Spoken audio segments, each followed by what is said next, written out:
Let's move on to a story about how divided we are as a country. There has been a pretty significant poll, research done by King's College London alongside pollsters Ipsos, which has been tracking UK cultural trends annually since 2020. And they've turned around and basically said we're more divided than ever before and that the general public are more peeved than ever before. Let's speak now to Lord Robert Hayward, Conservative pollster and peer. When I was listening to people slicing and dicing and analysing this, Robert, what I heard was, well, it's because of the rhetoric of reform. It's because they keep telling everybody everything's so bad. And I kind of think, well, surely the fact that everyone's now voting for reform and the latest polling has shown that the Greens might even be as high as second place, is there's a wholesale rejection of the way things have been done up to date. And people want to see significant change because they are really worried about the country. Do you think that's a fair read? I think it's a fair read, and you can't blame this on reform. It goes far deeper than that. Basically, people feel insecure in their daily life in a way that they didn't previously. The question of shoplifting, which is on an enormous scale nowadays, the question of demonstrations being out of hand. Historically, we have been an incredibly tolerant nation. We accept and we exchange debate and issues, but unfortunately what we're seeing now is something that is very different, a level of intolerance, and you've just been discussing the issue of the match at Aston Villa, and that's a sort of example which we would never previously have had, and therefore the public is right to say that things are going awry and we don't like what that position is. Now, younger people have always irritated older people, and older people have always said, we want to go back to where it was. But what you're identifying is a marked shift amongst the population at large of all generations saying, we don't like what's going on at the moment.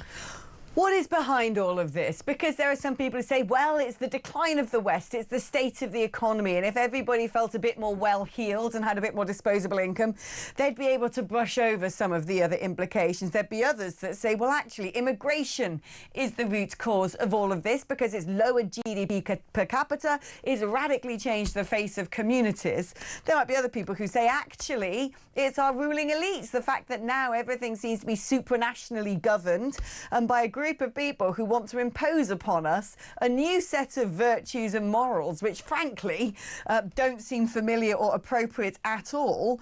I mean, I personally think it probably comes down to a mixture of all three. And I agree with you completely. With your opening question, what are the causes of this? Well, I could air every single cause and some people would agree and lots of other people would violently disagree. There is no doubt that society is moving fast. If one thinks that until a century and a half ago, we didn't have cars, and you now have jet engines, and you now have people going into space, and AI, and all these sorts of things, and people are going to have to cope with that much more dramatic change. But underlying that, people want to feel that the state is serving them or could serve them in most circumstances. The vast majority of Britons are not asking all to be rich. They'd love to be rich, but they're not all asking for that. What they are asking for is that the state will serve them reasonably. Now, we can all define reasonably differently, but the examples I cited just now are cases in point. People would want to turn to the police force, they'd want to turn to the BBC, they'd want to turn to the civil service and local government and be certain, within certain parameters, that they could actually get a service from them. And at the moment, they're patently not. And the events, I cited the football match just now, but the events of the last few days have highlighted precisely what I'm referring to. You have a government Secretary of State shouting across the chamber of the House of Commons to his opposite number to get a grip, hiding the fact that somebody has been released from prison and then blaming it all on everybody else. That does not create a sense of security and respect for society, which is basically what people are searching for. Why do we suddenly have, I mean, something that stands out to me, I mean, the sudden appearance of woke, I think, has a lot to do with a lot of this. You have politicians pandering to these neo-ideologies that apparently spring from nowhere. The rest of us can look at it and go, this doesn't make sense. Why are we now having to say men or women? Why are we giving drugs to children and telling them that they should question their gender? You know, why are we suddenly focusing too much on these interviews, these applications, these jobs and these positions that are only available to non-white people? You know, that the UK is bad. When does this sort of weird religiosity around this stuff, when did it happen that politicians of conviction just stopped existing? Because I can't imagine back in the 80s that people would have had much truck with some of these radical new ideas. I don't really know where they've come from, but to me they seem to underpin a lot of this stuff. The majority of the general public does not agree with it. They just want people in Parliament who's on their side, and yet so many people within the civil service, within the public institutions, within the police, within Parliament, just seem to kowtow to whatever new set of rules, regulations and pseudo-morality is imposed upon them from Lord knows where. Well, it isn't just a question of woke. Very close to home in the House of Lords, our HR department has gone up 46% in the last 5 years.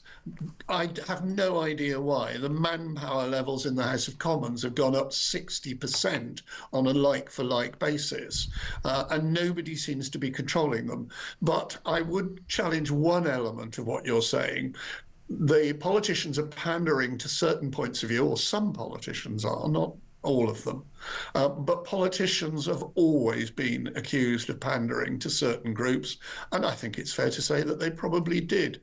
But they did it within the confines of what one would describe as an established British society. Mrs. Thatcher loved debate. She loved being challenged. She loved responding to it.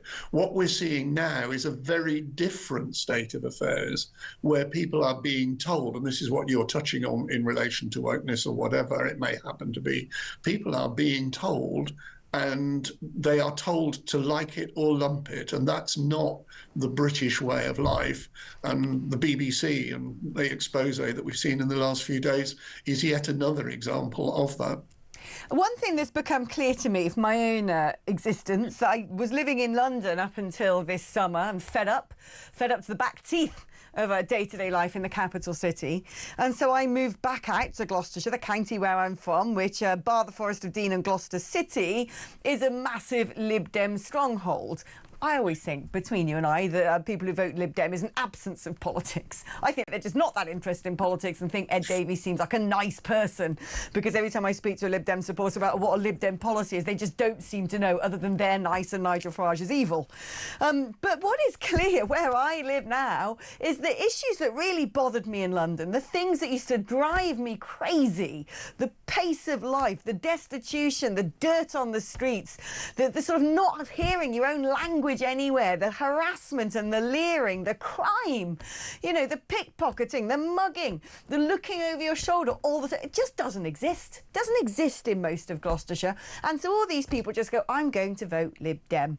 Do you think that that is sort of now being reflected in the state of the country, is now being reflected in the latest polling showing Reform on 33%, which suggests to me 1/3 of the country are living at the sharp end of all of these vast changes that have happened without public consent? And then second place, you've got the Greens at 18%. Astonishing. I want to ask you a bit later if that's going to hold, which represents the sort of trendy young coming up, or the people who sort of almost use this as a badge of honour, who want to be on the right side of what they think is history.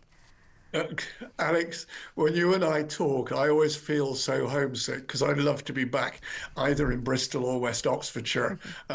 We've talked previously privately about our backgrounds, and they're in many ways shared. And I have sympathy with the view about London in terms of the public, from the public at large. But there are huge numbers of people who want to live and do live.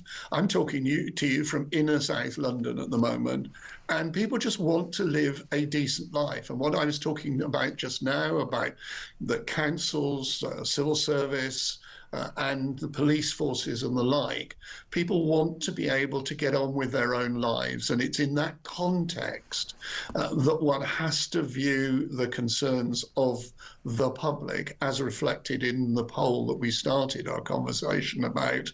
And no, people who live in the city, like myself, want to live a city life. Yeah. What they don't want to live is, as you say, looking over their shoulder for fear that their phone's going to be stolen by somebody cycling along the pavement. Or as I got the case, I can watch people shoplifting. I've challenged people for shoplifting. I've told people to put things back. And I wonder whether I'm going to get assaulted. Yeah, you're a brave man. It's not a comfortable life in much of London. It isn't. Oh, blimey, I don't know what we do about it. Lord Robert Hayward, thank you ever so much. Always wonderful catching up with you, my babber. He's a proper babber because he's a Bristolian.